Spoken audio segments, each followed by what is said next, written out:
was this with Snow White. So she's one of the major players here too. How's she come into the graphic novels and how's she playing in the story? So Snow White is my favorite character, and she is the deputy mayor of Fabletown, and but you find out that she is essentially in charge of everything. She is the brains behind the operation. King Cole is actually the mayor, but he's kind of a figurehead, and he just kind of is like this cute, adorable old man that they all just pat on the head. And Snow White is very much a pragmatist. She wants what's best for Fableton, and she can be very, very determined to get it done. And she has an interesting relationship with Bigby. And in that, at least in the first, I mean, I don't know how much we want to spoil everyone for what happens in Fables, but at least in the first parts of the books, her attitude and Bigby's attitudes clash with each other. And while they need each other to figure out what's going on and what's happening, it can be a tense alliance between the two of them. Okay. I guess could you give us a little bit of backstory here? She was married to Prince Charming, and then I guess that relationship didn't work out. So I'm not sure if that plays out as a storyline in the graphic novels, or is that already happened?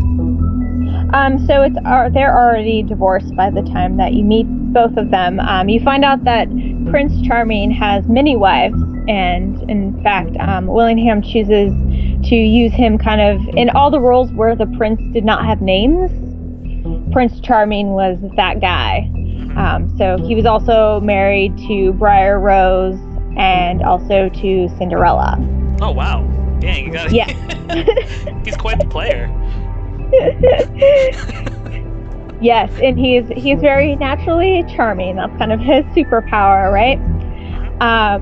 But you also, it's also a very interesting relationship because at first you can see Snow's anger, like she's just her ex-husband who cheated on her. She doesn't want to hang out with him, but you actually find out things like Prince Charming was the one who taught Snow White how to use a sword. Oh wow. And defend herself. Fables, even though it is set in the Mundy world, and you do occasionally, there are definitely guns and things like that. They definitely have a lot of sword play and a lot of more, fairy tale-esque weaponry that they use. So do they go back and forth a lot between the two worlds? They do.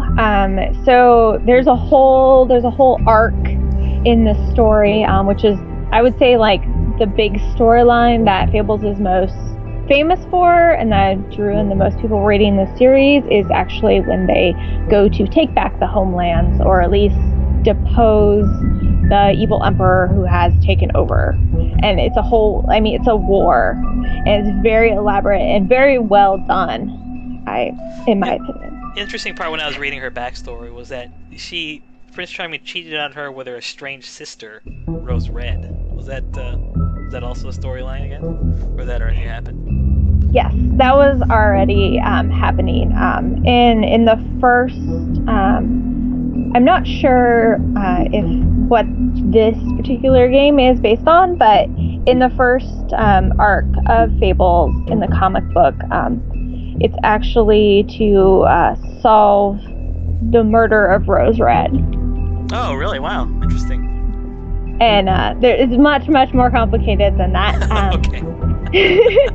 But Snow definitely has a strange relationship with Rose at the very beginning of the comic, but things change as they go along. And it's actually a great, I think, portrayal of, how things can go wrong when, like two sisters don't understand each other, but that they can work through their problems. And so it's about 3 o'clock, but we'll go through a couple more characters before we get into kind of give people a chance to